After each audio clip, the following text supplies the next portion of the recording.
Hello, welcome to Versus Live. I'm Ross Merriam. I'm Emma Handy. And we got Dan in the booth. Say hi, Dan. Hey guys, how's it going? Dan never plays along. No, I know. One of these days I'm going to get him. You're not. It's Gonna never get gonna him. happen. How are you going to get him to play along? What is he supposed to do? No, I will figure it out. I will Jedi mind trick him in some way. I'm still planning that, okay? Did you watch your top 8 match this last weekend? You're too busy Jedi mind tricking yourself. Yeah, that's the most powerful Jedi mind trick of all. I'm in training. No, you're elderly. I'm in training. All right, Pop, whatever you say. As always, we are brought to you by Star City Games, as well as Carnox chairs. Make sure, if you want one of these, to go to carnox.com/SCG, because if you use that affiliate link, you will get 10% off of your purchase. So you'll get 100% of the chair, though. So that's good. You want that. Are there deals where they're just like, you get a half off, but and you just get the left side of the chair and it's sawed down the middle? It's like a timeshare chair.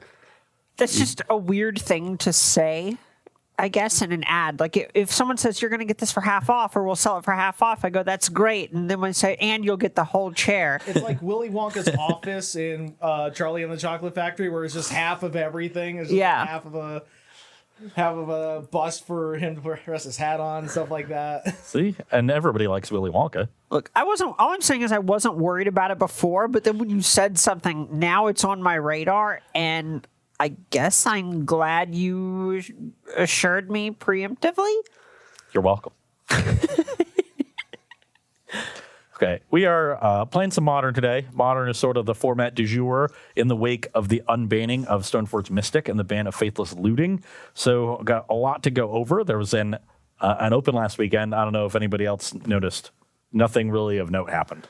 No, Are you sure about that? Absolutely nothing of note happened. Yeah, I was there. I'm pretty sure I would know. We did have some decks that did some winning. We're going to be going further, breaking down that on Thursday's show. For now, we're just exploring Modern on our own, playing some decks that we think are going to be good in this sort of new Modern metagame, and decks maybe that we hope are to be good. Especially, this is one of your favorites. Lined up first. Yeah, so the first deck I'm going to be playing is the Is It Gift Storm deck, and this is a deck that kind of goes in and out of favor a little bit, but when people are trying to do things that lean a bit fairer and are not very good at interacting with the graveyard, the Storm deck in its current iteration is actually pretty resilient to things like Thoughtseize, Inquisition of Kozilek, etc., as long as you have time to just cast a Past in Flames and win anyway. Yeah, Past in Flames is very good against those traditional forms of disruption because it represents 2 threats in one because of the flashback, and you just have so many cantrips, so many powerful draw steps, and now you even get like Fiery Islet to help you for not flood. So definitely a strong deck, and you're right, it does go in and out of favor unless you are a Caleb Shearer or Paul Muller, in which case it goes in and in a favor.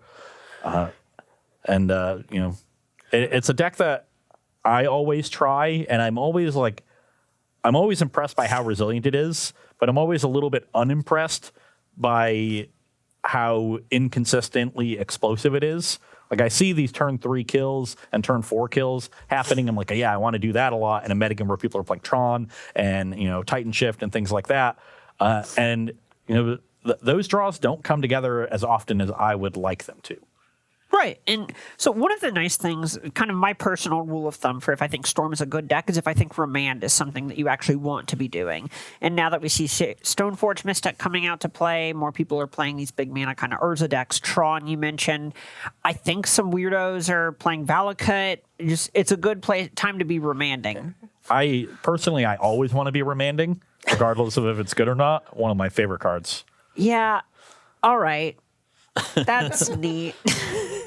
It's a great match. You get to stare at a remand, your opponent plays a land and triggers a Bloodghast, and you just go, ooh, boy, I'm going to get them someday. Yeah, you get to remand their flashback Faithless Looting and then take 10. They're what? I've remanded some flashback Faithless Lootings in my deck, okay? Yeah, that's in the past. That card's not even in this format. A lot of my life is in the past. All right. Most of it, in fact. Yes. Oh, hopefully not most of it, actually. Oh.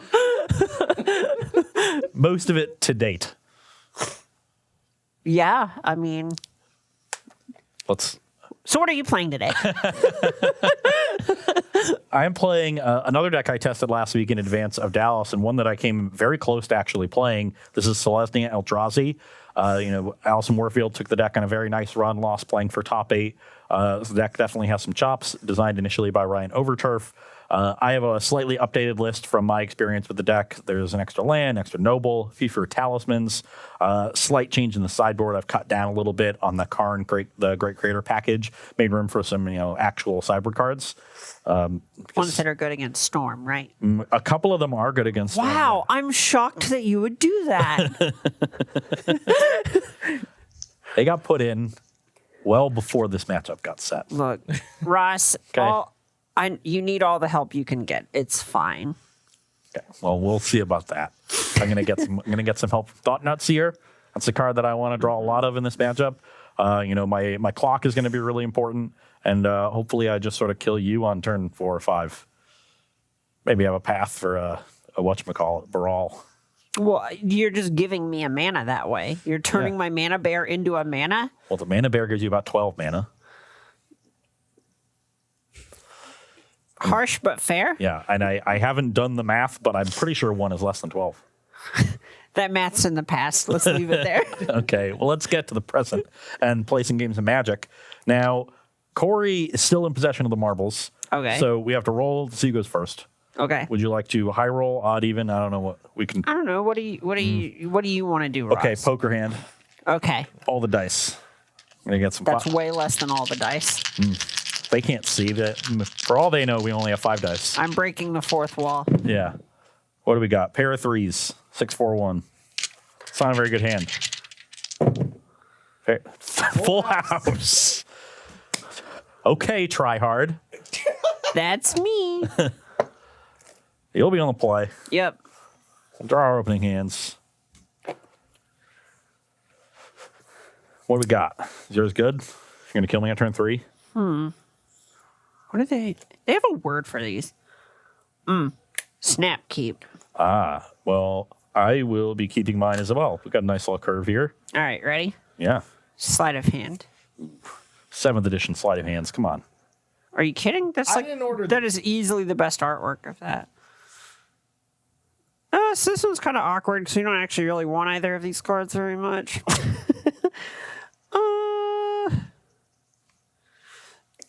So I'm leaning towards just wanting to take this to try be a little bit more disruption proof. It's more likely we find more of these kinds of cards anyway.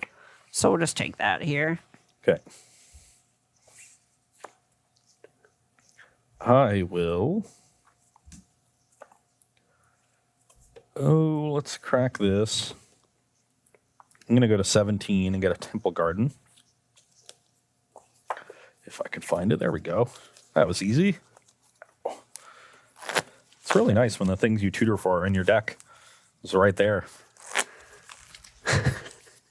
Nothing up my sleeve. And the Reclamation Sage was in my sideboard the whole time. Indeed it was. It was very briefly in my deck. And then it wasn't. But not in this deck. We don't care about any Reclamation Sages. We do have an Ancient Stone, so Nice. hopefully we can find an Eldrazi Temple. Thought you might put something on the battlefield. No. We don't do that here. Okay, no Eldrazi Temples here, so I guess we will take a Karn, the Great Creator. No artifact mana for you. Draw. So we'll shut off all of them as Lines of Diamonds and Lotus Petals. All right. That's good. Well, check. Go. That's not good. Not good at all. Okay, well, that was what we wanted to begin with. So I guess we will Temple and hope we're not dead. Stoneforge Mystic. If that one resolves. Good I will grief, find does a- that one resolves. We'll find a... Ooh, actually... I am going to find... Not Batter Skull, but Sword of Fire and Ice. So maybe I have a chance of killing this Electromancer in 3 turns. You're up. That was not a bad draw. Okay, so right now we are actually a mana short. So this puts us up. The deterministic kill is 6 mana, a bear, and a Gifts Ungiven. Puts you down to 3 mana on the back of a bear. So you just get a pile of rituals and a Past in Flames to get to kill him from there. Unfortunately, we only actually, this will put us up to 3. We're playing a land this turn. That puts us up to 3. This puts us up to 5. And then we have the gifts, but then we only have 2 on the back of it. And unless Ross were to make a mistake, that doesn't actually win. So what I'm inclined to do from here, if this hits a ritual, we win. So let's just Excuse me. get dangerous. I too like to live dangerously. All right, so Brickerino. Yes. The fave. What is the way that we can beat a Thought-Knot Seer? Because that is the most interactive card he can play next turn that will actually have an effect, unless he has a Tormod's Crypt in his sideboard. But I think we can actually just play through a Thought-Knot Seer. Oh, oof. Look, I didn't look at your sideboard because it felt like in poor taste. But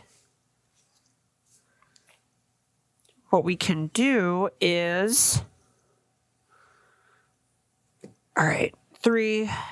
Okay, so let's just take a land so we can hit a land drop. Then we are going to take 1. You're 19.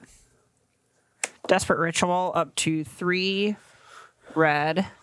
We're about to go down to 1 red.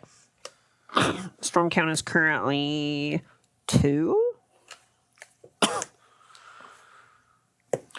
right, then... So we'll go down, spend 2 of the red, down to 1 red, gifts ungiven.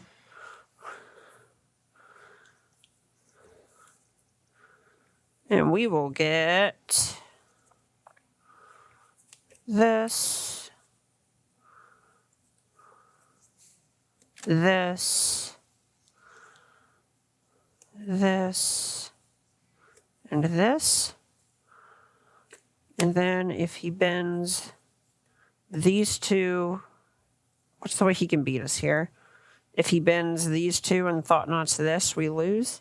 So I guess that means we actually need to get something else instead of one of these. I'm just excited that I have an avenue to win.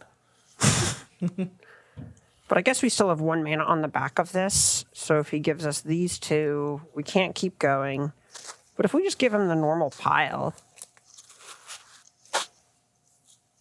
he then gives us, we can just cast this.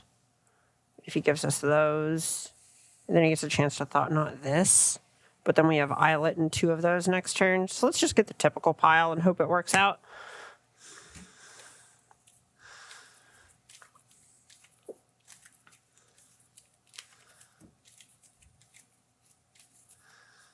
If you give me the rituals, you literally die. Yeah. So if the key here for me is that if Emma had another ritual, I would have just been deterministically dead. So I have to assume that there is no other ritual in her hand, but there could be another Manamorphose. And if that is the case, then if I give her either ritual, I do lose. So yeah, let's put the rituals in the graveyard and give you those. I'm loath to give a Manamorphose, but I'm going to make red-blue. just try to get 2 draws towards a ritual. And we're just going to play this and pass turn. Okay. Indeed, I have the Thought-Knot Seer. Who could have seen this coming? What? I will take the Past in Flames. Yep. So we got 2 lands and a Slight. Yep. Pass turn.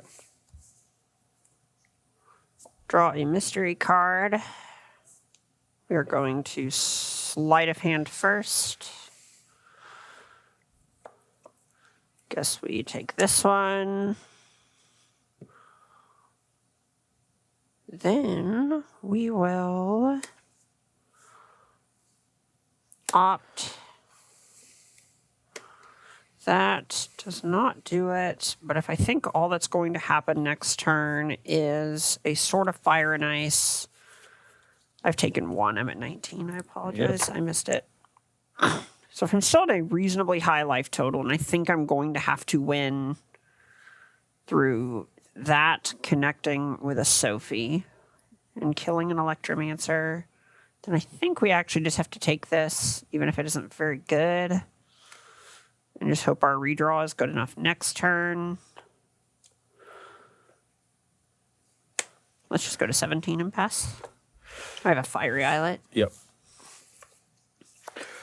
Okay, so we can't yet play and equip the sword.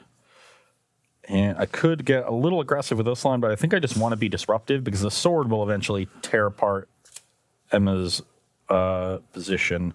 So let's crack this Vista, go to 16, and we'll get a basic Plains. Got plenty of colorless mana.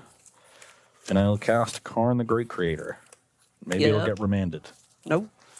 Perfect. Let's minus this for our Tormod's Crypt. And cast that. Yep. This will prevent another Past in Flames from doing anything. Not sure if I want to trade the Thought Knot for the Electromancers. I don't think I do, because I'm going to be able to kill the Electromancers with Sword. So let's just pass the turn. I'm going to crack Fire Islet. Yep. Drop. Okay. Well, step one. 1 card. 2 cards. Well, I don't want a land. My deck thinks I do, but we have other plans. Cycle Fiery Islet. Yep. Go.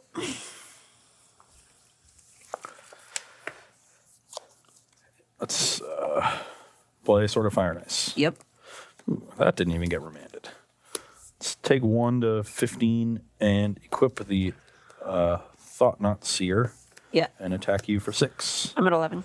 And deal 2 to an Electromancer, draw a card. Plus with no target, and pass the turn. Now, Mini Grape Shot will not deal with this Thought Knot Seer because it is pro-red. Serum Visions. Yep. Okay. Maybe we have a game. I don't like hearing that. Top like that.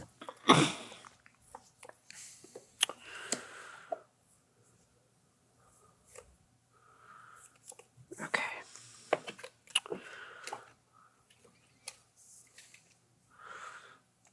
How do we win here? You have a crypt. We have 2, 3, 4, 5, 6, 7. We're going to have to go down to 6. And we only have 1 Past in Flames left. But maybe we can win by going... Okay. Opt. Pyretic. Storm 3, 3 red.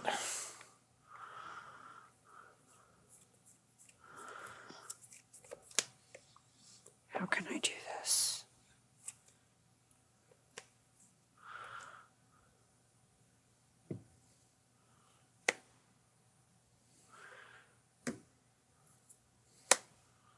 Gifts? Sure. Have you played your land yet this turn? I have. I played Snow Covered Island. Okay. Oh, how will you gift for 4 lands now?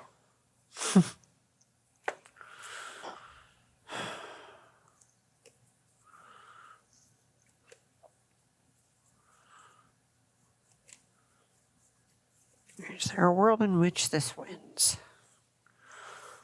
If I do that, that...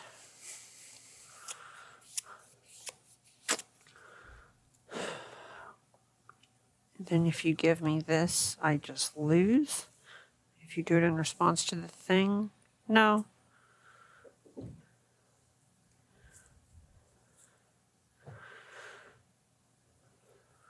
Guess I have to try and get lucky. The best lines of all. Show me. Usual pile. So I'm not particularly concerned about a Past in Flame skill here, given my Tormod script. I'm mainly concerned about the potential for a Grape Shot, Reman, Grape Shot, Recast It kill, and that requires access to blue mana, so I really don't want to give Emma this Manamorphose. And if that's the case, then I probably just want to give her Ritual Past in Flames. Each ritual makes 2 mana, whereas giving her the Past in Flames essentially nets 1 as a cheaper cost. It does give her access to the flashback as a second copy, but I doubt she'll have enough mana where that is relevant this turn. And if it's not relevant this turn, it's not going to be relevant ever. So I think I want to just put these in the graveyard and give you Pyretic Past in Flames. Cast this. Yep. Cast this. Yep. So up to 5 red. Yeah.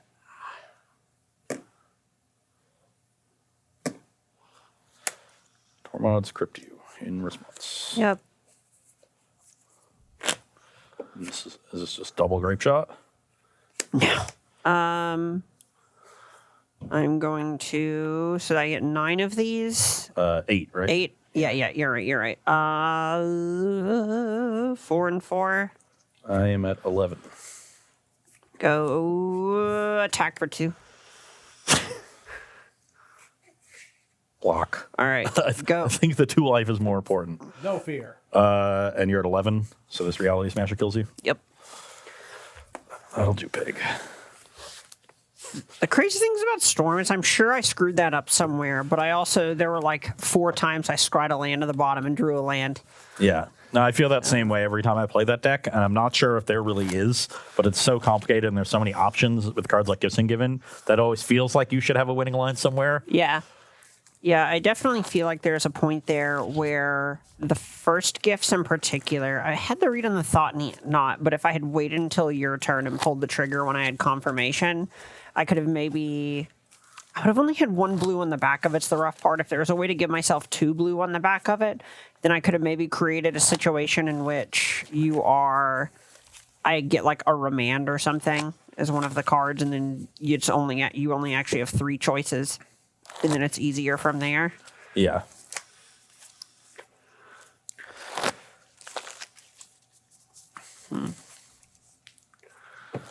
Okay. We got any questions over there, Dan, while we're shuffling? I got a couple. So, Ross, you actually had the privilege of meeting one of our favorite viewers while you were in Dallas. A man by the name of Papa John's Napkins. I did meet the man, the myth, the legend. The Papa, the napkins. The Papa and the napkins. So, while you guys were chatting, he forgot to ask something. When are you going to start streaming? Soon. Call. Just soon. Soon-ish. You're getting both warmer and colder at the same time. Warmer because it is not soon. Colder because you're doubling down. So, a slightly more serious question from Hysteus. How do you think Twiddle Storm compares to Gifts Storm? I think that deck is going to turn 3 more often, but it is significantly worse against Disruption because it's so dependent on certain key cards. And its cantrips are much worse because it has to play a bunch of nonsense to work with the land. So in this kind of metagame where there are a lot of disruptive midrange decks, I am not a fan. Yeah, I think the biggest thing about Twiddle Storm is I think game 1 it's a better deck, but I think it struggles a lot more through Disruption and post-board games, and you even end up struggling against things that traditional versions of the deck are pretty okay against, like Blood Moon. And if people are starting to show up with things like Alpine Moon, you're going to look kind of silly there. Yeah, which they already want because of Tron and Valakut and things. So right. So I don't know. It's if you are trying to play a bunch of game 1s with your friends or something, Twiddle Storm's probably better because it's cooler and it is more explosive. But if you are going to a serious tournament, I would probably stick to the original just because you get a lot more customized. It's more customizable. It's more malleable. Is that maybe a good way to phrase it? With its sideboard. We were going to get to game 2, but if you want your questions answered, make sure you tag at SCG Tour in the chat. Dan will pick his favorites and send them over to us. So game 2, Emma on the play, unless you don't want to be. I guess you could decline. Oh my God, thank you so much. You're so kind, giving me all these. I'm gonna. Yeah, I'm gonna be on the play, and I'm gonna keep. Oh, that's lucky. I am not going to keep. The most important thing we're looking for in these opening hands is acceleration, and that hand had none. It also had none of our best cards. Eldrazi Displacer, not good in this matchup. Well, you could totally tap down a Baral. I could totally blink all of your Empty the Warrens tokens. Yep. 3 mana at a Would time. you look at that? You've done it. You've blinked them all already. Do we have another question while he shuffles up? Yeah. So from Thunderboy, how does Bloodbraid Elf cascading into Stoneforge Mystic sound? Mediocre. I can't believe you aren't going to respect the turn after you play your 4-drop that you might put a 5-drop into play as well. It's a nice curve. I'll give you that. I think the problem with that sort of thing is it sounds very flashy and cool, but the games where that happens and it is relevant are generally games where the Bloodbraid Elf deck is usually doing okay as it is. So calling it a win more scenario sounds weird, but in a lot of ways it feels like a game that you're already probably going to be somewhat favored to win in a lot of contexts in Modern where you have to fight against a lot of linear decks and the like. Yeah, Thunderboy, do you have discount tickets to Magical Christmas Land? Because that's what it sounds like. Oh. Wow, you just look so happy with that hand. Jeez. Wasn't good. But this is another deck that gets helped out quite a bit by the London Mulligan because it's very dependent on having that acceleration early. And if I go turn 2 Thought Knot, turn 3 Reality Smasher, I don't really care if I'm empty-handed. Yeah. Yeah, like that's the formula. If that draw isn't good enough, you weren't expecting to win anyway. Yep. Draw is good against a lot of things. Most of those things don't include Faithless Living. Okay. Going down to 5.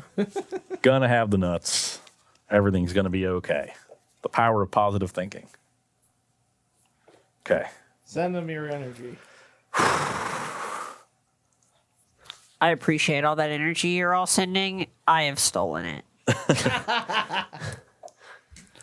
Okay. This one is definitely a keep, and I think we have to send these duplicates back and hope for the best.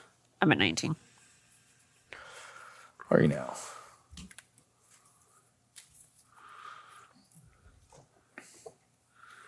Just kidding. Go. Well, I'm at 19. I wasn't kidding. I don't think that's the piece we're missing. So we'll bottom that, and we'll draw this, and we'll untap, and we'll draw this. And then we'll go to 18. Check. No, I'm at 18.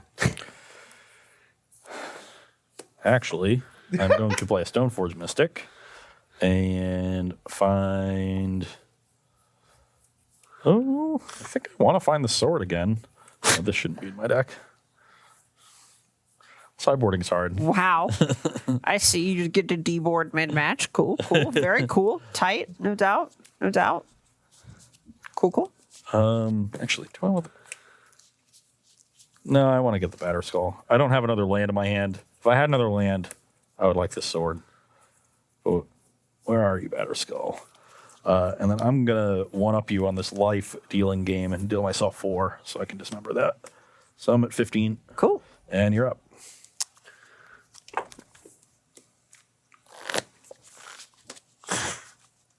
All right, so let's do this.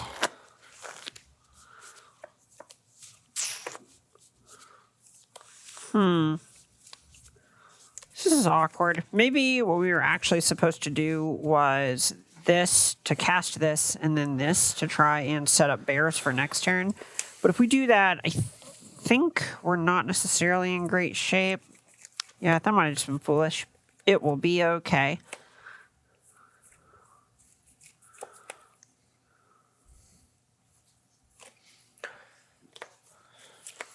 don't want to cast 2 of them to make that happen.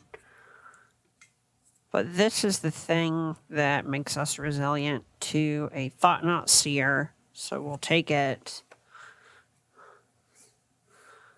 Play a Fiery Islet, and it is your go.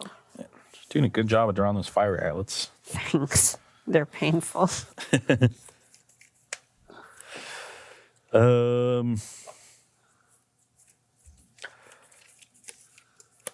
I could tap out for this turn. But that plays really hard into a Remand and doesn't allow me to establish any sort of pressure. So I think I'm just going to cast a Noble Hierarch and pass the turn. Set up for this Batter Skull. All right, well, hope he doesn't have another removal spell. You're at 17. Yep. 16. 3 red, 2 storm. Heck yeah. And this is going to put me up to 5. And this.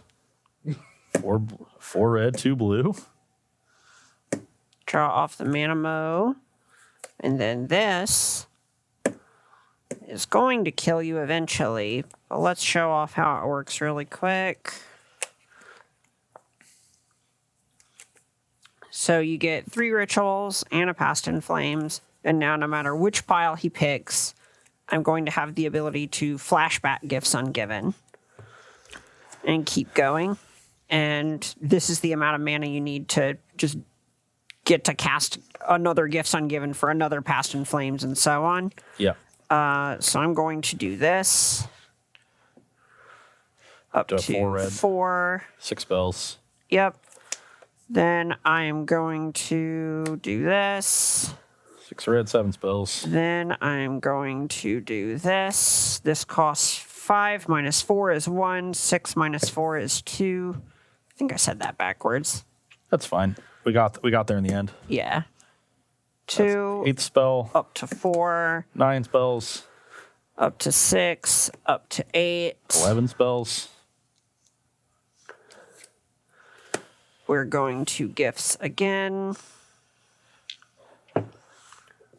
12 storm. Yeah, and now Metamorphose, Past in Flames, Grape Shot, and another. We already have a Gifts Ungiven in our hand, so I'm just going to get Remand. just Past in Flames, a Grape Shot is deterministic at this point. Yep. Did you have the Remand for my Karn? No. Well, probably should have Karned. Thought I had a turn. Karn there would have gotten me Tormod's Crypt and then set up to get Damping Sphere the following turn, and we would have been in significantly better shape. Mm-hmm. Also, could have gotten I guess the sword wouldn't have mattered because by the time you played the second creature, I was dead immediately. Yeah. Which is often the case. And welcome back here to Sideboarding for Selesnya Eldrazi against Giftstorm. On my side, we're going to be cutting some of our worst threats in the matchup. That means Eldrazi Displacer. That means Stoneforge Mystic. I'm also going to be trimming the Talisman. Essentially, what we're doing is we're cutting a lot of the cards that we're playing in turns 2 and 3 in our hands that are a little bit less acceleration heavy. And instead, bringing in some disruptive elements to be casting on those turns, trying to make sure we don't die on turn 3, turn 4. That way we can get to be casting, our Karns and our Thought-Knot Seers are really powerful cards. So we got some great disruptive options. We got Damping Sphere, Thalia, tax effects. We're going to bring in another piece of removal to deal with the creatures. Dismember is significantly better than Path to Exile on that roll because you're casting them early. You don't want to accelerate them, especially with these taxing effects.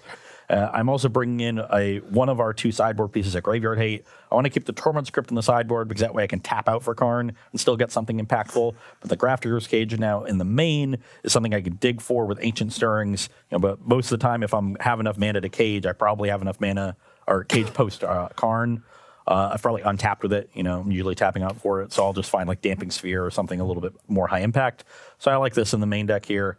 And we're just going to become a much more disruptive deck on the first 3 turns of the game and then land our haymakers and try to close it out early while Emma's trying to recover. So a lot of what I'm doing here is basically trying to diversify the way that I'm attacking. I'm bringing in Aria of Flame because it is not quite as reliant on the graveyard or casting a bunch of spells in the exact same turn. So this is going to be better against something like Damping Sphere or Grafdigger's Cage, etc. If I'm leaning into this sort of plan, then Passive Flames is going to get worse, especially when Ross is going to have things like Cage in his main deck. We saw with Crypt, it could be really awkward last game if I didn't win on turn 3. It was kind of tough for this. Gifts Ungiven, a lot of times it's just searching up your kill con anyway, so this is just something that I can do instead for less mana. When he's bringing in all of these mana taxing effects, it's harder for me to do something like chain cantrips, so trimming on the more expensive one and then the least effective one kind of makes sense. And then I'm cutting one bear because it's just, there are so many copies of them, and if I draw too many of them, my deck isn't going to do anything, so it's just the easiest thing to trim on when I need to bring in things like Echoing Truth and Abrade, which are going to be able to stop some of his haymakers, but for the most part are going to answer the things that he is trying to use to stop me. Makes sense. I do like Aria Flame a lot in that deck because of, Storm deck is pretty good at casting 6 or 7 spells all in one turn. With Aria, that just kills them. With Grape Shot, it doesn't come remotely close. Yeah, it's quite nice. One of the things that I almost want to do is trim on Grape Shot in the deck, but Grape Shot is also just good at killing people with an Aria Flame.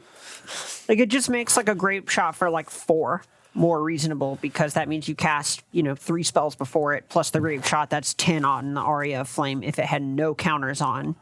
So it plays to that strategy reasonably. And I also like that you can use it to kill some of your opponent's pressure while you're trying to kill them with Aria. If it's not quite lethal yet, buy yourself another turn or two to cast some more cantrips, and then that'll finish them off.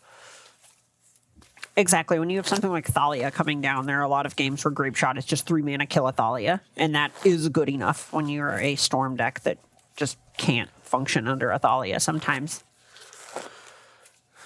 Just needs something to get the job done.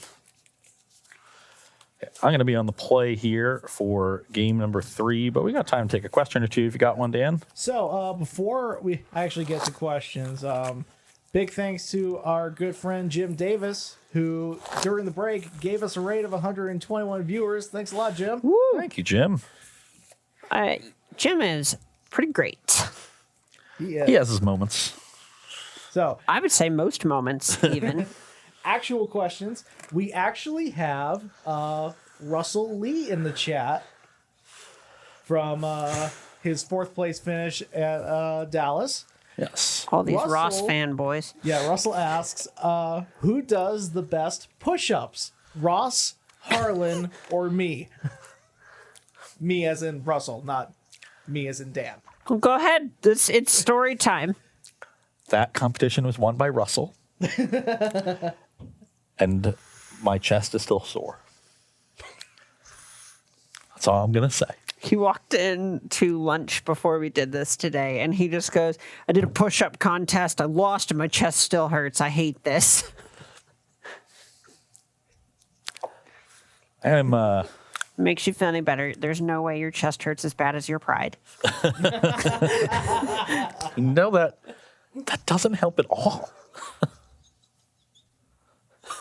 Oh my God. I'm not sorry, but what a coincidence. I'm not sorry at all. No, but ouch though. Hashtag sorry, not sorry. Okay.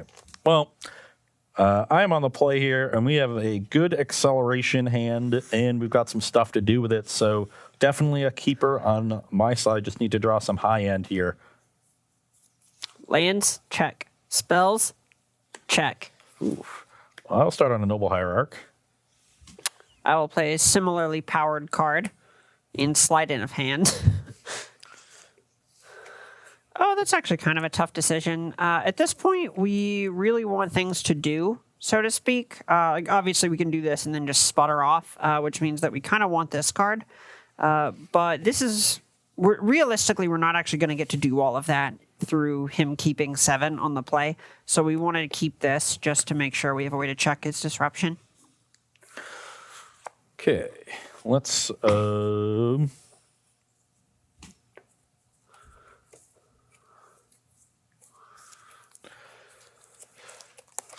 Eldrazi Temple and a Thalia. Neat. Fast turn.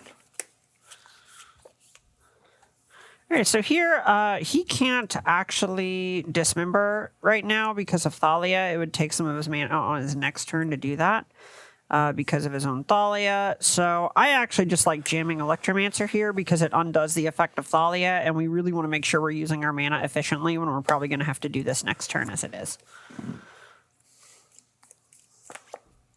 Ooh. Interesting. So I go for this turn and set up a sword for next turn, which I kind of like. Or I can start applying more pressure now. I think I want to get that Electromancer off the battlefield. So we will play second Temple into Stoneforge, find a Sword of Fire and Ice, and attack for 3 with this Thalia. I will take 3. Brings you to 17. Yep. Pass the turn. All right, we're going to do one of the most ominous things in the game. Shock. Attack for 2. Sounds like you are setting up an Abrade. My grandma, what good ears do you have? So I'm going to be taking 2. I'm at 18. You shocked. You're at 15. Yep. Okay. And you're done after that? Yep.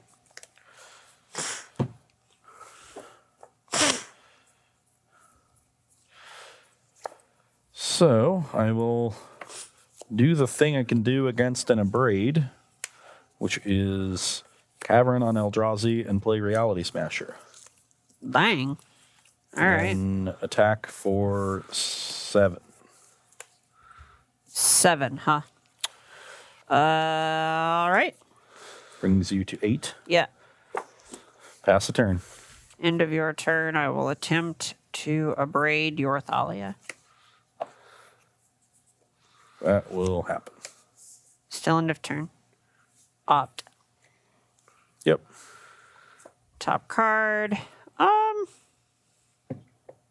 That's actually fine.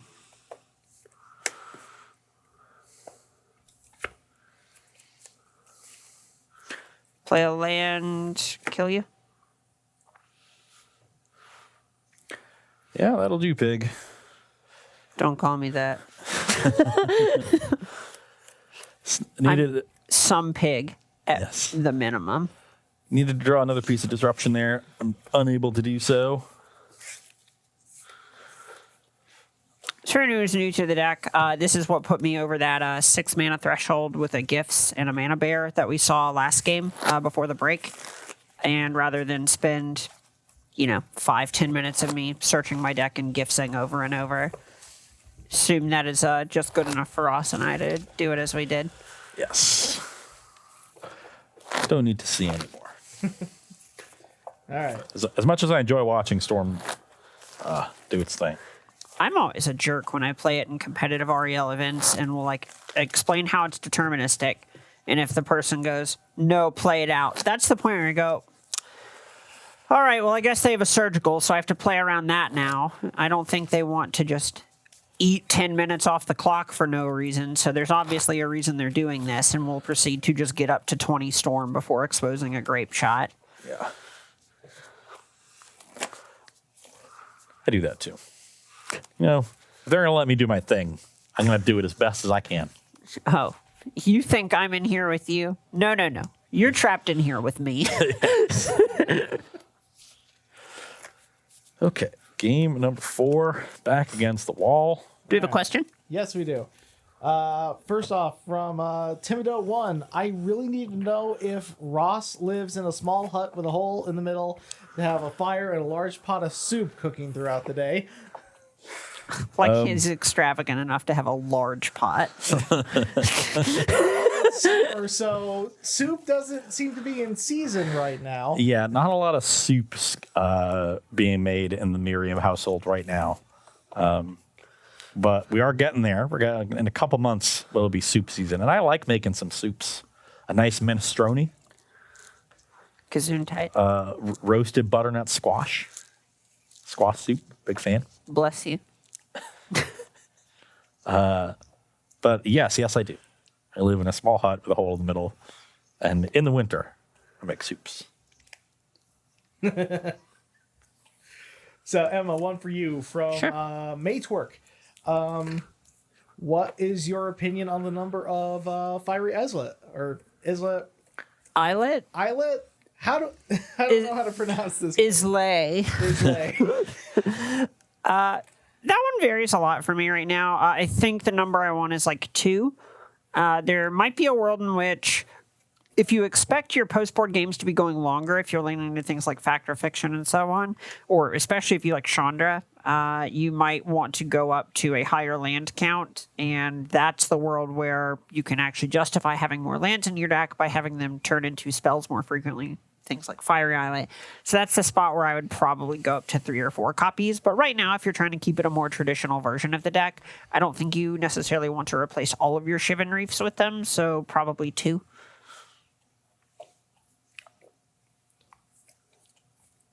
My hand is not good, But but I get them all again. I'm going to keep mine. It is the exact same hand. That's not true. But it's it doesn't have a basic. Honestly, is it even modern in 2019 if you aren't mulliganing? No. You already were supposed to mulligan more often than you thought you should in Modern, and now it's just, it's so true. Yeah. With the exception of decks like Titan Shift and Burn that are really dependent on having a high number of resources, mulligan a lot. That's why a lot of these hands I keep feeling like I have to keep. Because even if this hand is not necessarily great, if you eliminate one of the lands or something, it's a pretty good 6. So, I don't know. I kind of subscribe to the thought where I won't throw back a good 6 on 7. I like that thought process. But mine was a bad 6. Oh, oof. Is that a bad 6? It might be. But it might be great. Could be anything. Could be a boat. You know, bad we wanted one of those, Lois. Let's just take the boat. We'll take the box. Do I keep this? All it says is volcano insurance, volcano insurance, volcano insurance. And at the bottom, he's signing it, he's signing it. I can't believe he's signing it. What about cloud insurance? When was our last cloud attack? Exactly. Aren't we due? Not sure if I can keep this on the play. I'm only 24 land deck. I need to basically draw a land immediately. So I'm something like 45% to hit it right now. Probably a little under that. Were you talking about how you should mulligan more and how you only need like 5-card hands to win? Yeah. I'm not even talking smack. If it's that hard, like just have a good hand instead. What if I drew a land that hand was very good? Did you look? I did. Did you hit? It was a land. My strategy is coming to fruition. So while Ross is shuffling, got one question here from German Gary Oak. If you were to expect a lot of Wurza at your event, what kind of decks would you play in order to counter that? Probably Infect. Yeah, fast spell-based combos usually pretty good against them. Tron is pretty good against them. So those two sound good to me. Humans probably beats up on it. Humans is pretty rough just against Ensnaring Bridge. Yeah. But you're pretty good at stopping them from getting it down. Humans might... It's like now that they're on Deputy of Detention, Welding Jar doesn't even protect it like it used to. Yeah. If you build the human stack with that in mind, I could see that one going well too. Might be a good time to play some humans. Because the mid-range decks that are good against humans did not do very well last weekend. No. I think Tron is the only real offender that's worrisome for humans that did well last weekend. I guess Valakut can be rough sometimes. That one's real play draw dependent. And depending on how the Valakut decks are built, like I was going way down on sweepers, not expecting humans. And if other people are doing that, like, you're a lot better. You bolt something and then die with 6 lands in play. Yep. Yeah. Okay. This is a hand. This is quite the hand, actually. So let's In the words of great American philosopher Dwayne Johnson, what can I say? Except you're welcome. So let's put those two back, and we'll start on Cavern, on Human, and an Opal Hierarch. Ooh, God, this would have been so good on the play. Oh, nope, wrong land. There we go. We're still getting us a basic island. 19. We're doing the fetch first instead of the Spirebluff Canal because we want to shuffle our deck to get that out of the way for our scries to be better. This is why you'll see Paul Muller, Caleb Scher not even play fetch lands in their deck because they just want to know how those cards are going to work out. That's actually kind of close. So we actually don't have anywhere for all this to go. So we're probably mostly just looking for disruption at this point. We also already have a couple of lands. So I think we're just pretty interested in bottoming both of those, even if it doesn't feel pretty. Okay, well, I like that. I like that quite a bit. And I will play Thought-Knot Seer. We do not have an answer to this Goblin Electromancer, which is a problem. But we also don't have an answer to this Aria Flame, which is a problem. Wow. You're really just knocking it out here.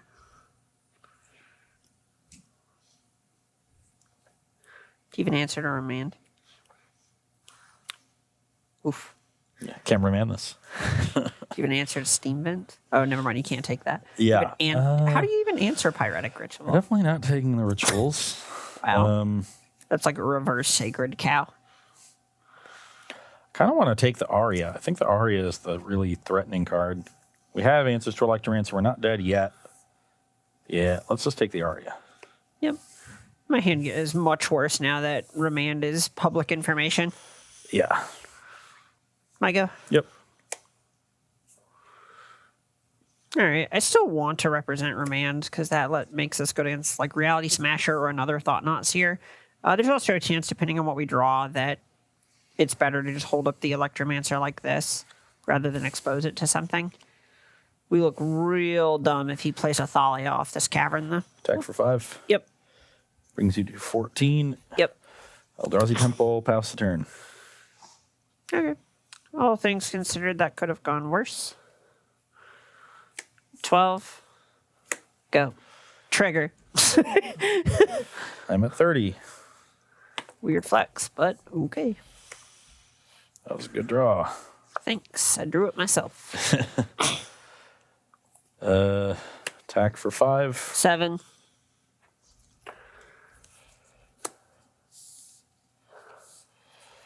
I will play a Karn the Great Creator, and I'm not sure what I want to do with it. I don't think we're going to be in a spot where Tormod's Crypt is irrelevant to get with a minus.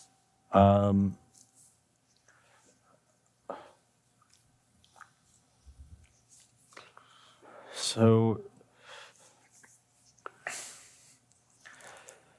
you need to cast 8 spells because I've wisely dealt myself no damage this game.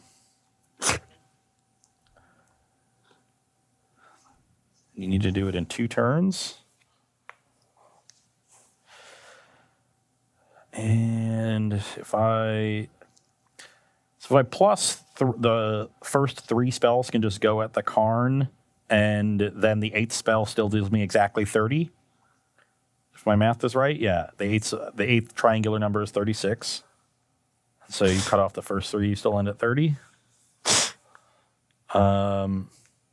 So it doesn't actually take anything off of Emma's clock to target this Karn, even if I plus it, which means I think I should just minus it and get something good for next turn, which is this Damping Sphere. So we'll get that in my hand and pass the turn. Come on, Metamorphose. That's how we do it. Just kidding. This is not how we do it.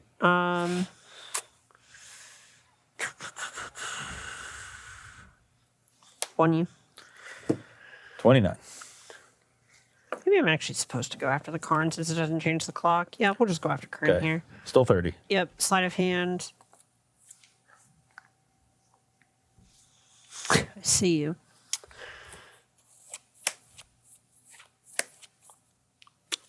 Well, I think I have to just do all this turn, even if it feels really bad, because I just need to... Actually, I don't have an answer to Damping Sphere, because even if I remand it, he can just recast it. So, in case it is relevant... 3 red. Where did it go? There it is. We did it. Had it the whole way. So we go red, blue, blue. I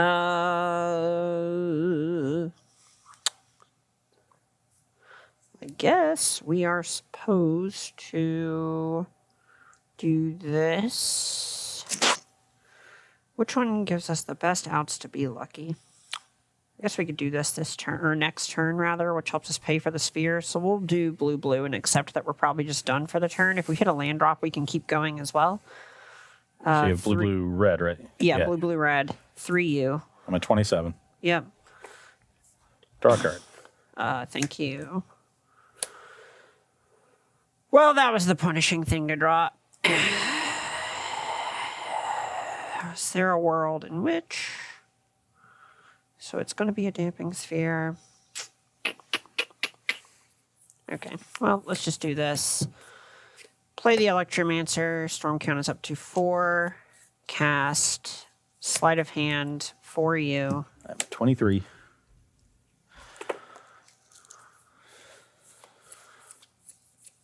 Oh, that's so tough. Okay. Do I think he has a disruptive spell? Because I would really like to do this. So I go up to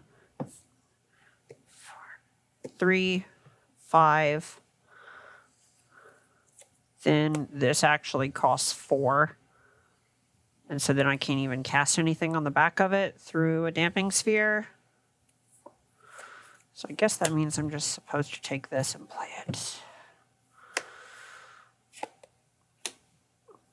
Go.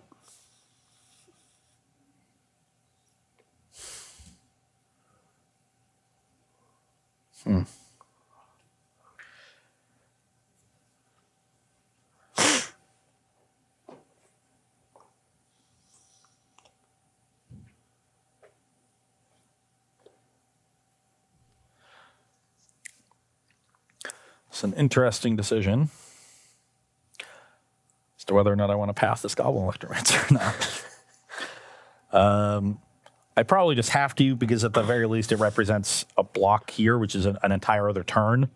So an entire other turn of mana. I also don't want to potentially set Emma up to remand her own spell, though through Damping Sphere that's probably not doable. I don't know with this. I was going to do a bunch of math in my head, but instead I'm just going to pass this and let you remand it. Yep. I go to 18. Yep. I have a Desperate Ritual. I'm going to pick my hand up so the wonderful people can see it. I'll pass this thing, attack you to 2, play a Damping Sphere, and Who's dead? cross my fingers. So you're at 2, I'm at 18. So I have to cast 3 spells. 3 spells. Seems very doable. I'm going to be upset if it's not. I'm at 2. Yep. All right, cool. Well, okay. Does that do it? You have the Abrade. Yeah, I have a braid. So you just Abrade this, Ritual Gifts, yeah. Yeah. Yeah. Sorry, I was just like, all right, that's it. And you're like, that does it? And I was like, I thought so. Now I'm not sure.